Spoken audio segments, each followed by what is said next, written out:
Scott Walker's decision to drop out of this race. What does that mean for your campaign from Mr. Donald Trump? Well, I think what it means is clearly Mr. Trump's message continues to resonate, that people continue to listen to someone who is a non-career politician. I think most of the polls have indicated that people want an outsider, someone without a lot of elective experience, because, candidly, the government has been broken. And so this is another indication of that. He has not yet called Scott Walker on the phone, although I gather he's told at least one other reporter, your boss that is, has told one reporter that he's planning to give him a call.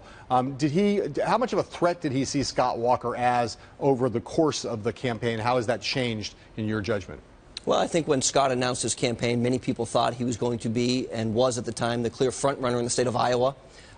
His campaign did not perform as well in Iowa as I'm sure he had hoped it would be, and we've seen Mr. Trump's numbers surge in the state of Iowa. So at the onset, he was a person who clearly, in the state of Iowa particularly, was someone who we really thought we need to watch, and then we saw that his message, Governor Walker's message, was not resonating, and his numbers declined accordingly. Let's bring Mark in here. Mark, where are you? Corey, do you think that Mr. Trump's statements about and towards Scott Walker played a role in Scott Walker having to drop out of the race? Well, I think, as you know, Mr. Trump is someone who doesn't get attacked. When he is attacked, he counterpunches.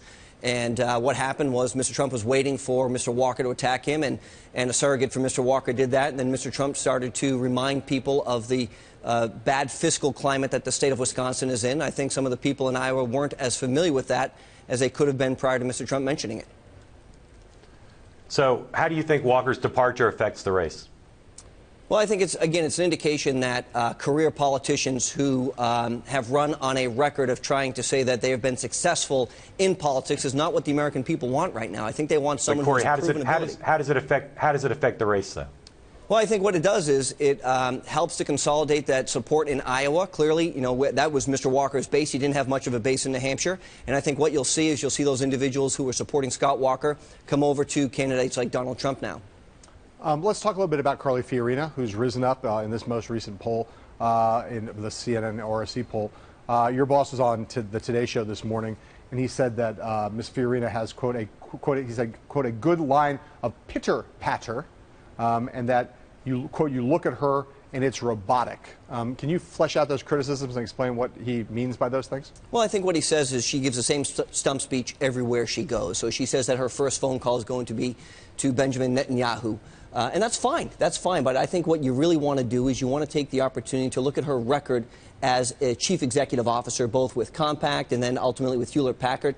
There have been a number of criticisms levied against her during that time. She's, fired 30,000 individuals. Just this week, last week, HP continued to lay off people. That's not a record of success. Mr. Trump's gotten in some trouble with respect to Carly Fiorina by making one comment about her that was perceived by many people as being condescending and sexist in the pages of Rolling Stone. Does he not, and do you not worry that a good line of pitter-patter seems a little bit like not obviously sexist, but at least condescending, and that might be opening him up to the same kind of criticism? I don't think it is. I think what you look at is the political correctness that people are tired of. If you go back and look what Carly Fiorina has said, she has publicly made fun of Mr. Trump's hair. No one's calling for her to apologize there. She's gone out and made disparaging statements about Barbara Boxer's hair when she ran against her. No one's making disparaging statements about that. So you can't have it both ways, and I think what you say is if you want to be in the arena, then everything is fair game, and that's what we saw on the debate stage, was that people treated her as the way she should be treated, as all the candidates should be treated, as an equal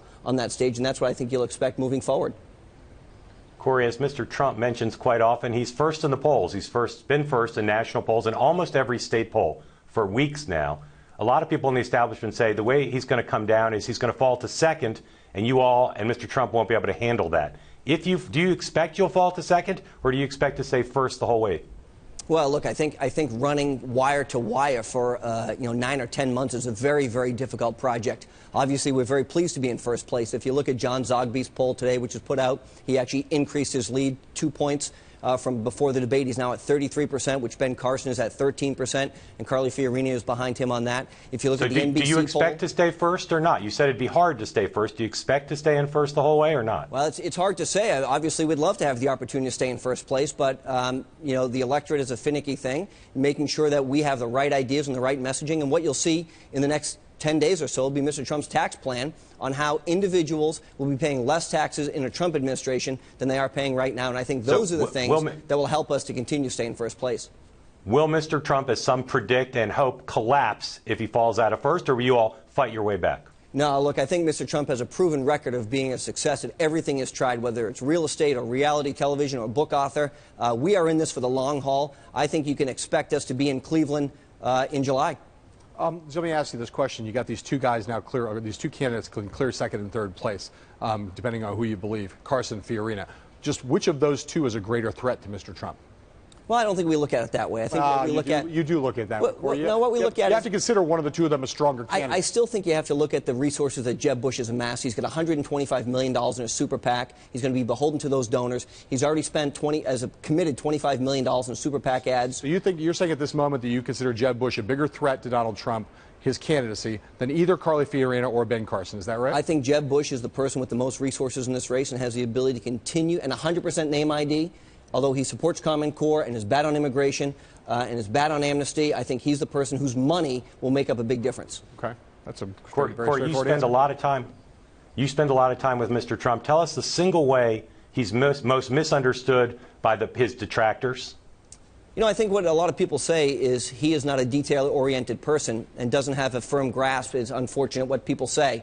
It's exactly the opposite of that. When you sit down with Mr. Trump and have the opportunity to talk to him one-on-one or in a small environment, he's very detail-oriented. He did a lengthy interview today with Hugh Hewitt on the radio where he discussed some significant foreign policy matters, and I think you'll see more and more of that moving forward as this race continues. When Mr. Trump was talking yesterday with Chuck Todd, and this question about, we know there was this question, somebody asked him a question suggesting Barack Obama was a Muslim. Mr. Trump got some criticism for not rebutting that questioner. Yesterday, when Chuck Todd asked him about whether there could be a Muslim in the White House, Mr. Trump came back and said, well, some would say there's already been one there. That's already happened.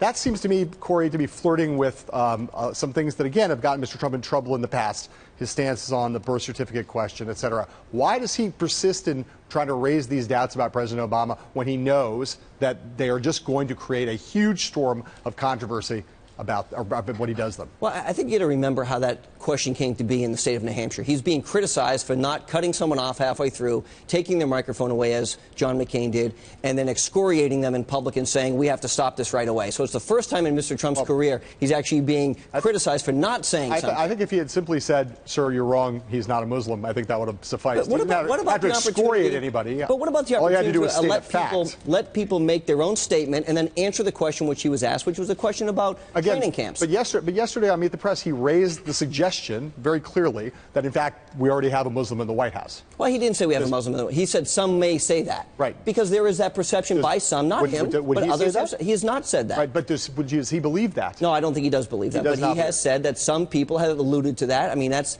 been a point of discussion for many people over a significant period of time. Not his point, but he's saying some people have said that. So your view is that he has a conviction that Barack Obama is a Christian? Look, I think he has said that it is not his position to question Barack Obama's faith, to determine what his faith is. That's for Barack Obama to determine, as it would be for people not to question Mr. Trump's faith and let him decide what his faith is. You know, no one came to his defense last night at the Emmy Awards when they called him a communist or a terrorist or a hypocrite, or, the president didn't come out and say, whoa, let's stop this right now and let's support Donald Trump on this because it's not right. There's a double standard. There's no doubt Donald Trump is capable of defending himself. He would be the first to say